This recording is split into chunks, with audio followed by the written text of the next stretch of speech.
When I was 25, I went to Juilliard right next door. Not a very good experience, by the way. And I remember at one point, I felt like I lost my voice as an artist. I said, who am I really? What am I doing here? How am I going to be different from everyone else? So I decided to go on a cultural arts safari in Africa. I made Juilliard pay for it. And I went to the Gambia. And I went to a compound of the Mandinka tribe. And one day, there were these group of women called Kenyala who came into the compound, Mandinka women.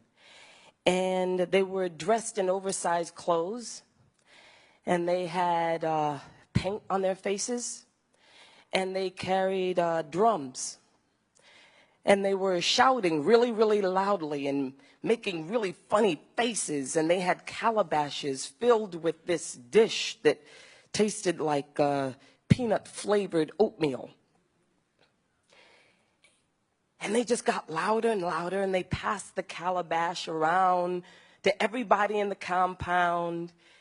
And more people started yelling and screaming with them, to the point where they were falling over each other. Hundreds of people, children even. And they'd pass the calabash, plop the food in their mouths, look up to the sky, scream, scream, scream. And they'd sing this song that translated into, I did not come here for food, my stomach is full. I did not come here for food, I came for much more than that. And I was wondering who these women were. And I found out that they were actually women who were infertile. And in the Gambia, the biggest blessing you could possibly have is to be able to have a child. And these women felt like the only reason why they weren't blessed with a child is because God did not hear their wish. And so the whole point of the ritual was to make as much noise as possible so God could hear them and pour down the blessing. The beauty of that ritual was that it was actually a ritual, and actually something that they could do to get what they wanted in their lives.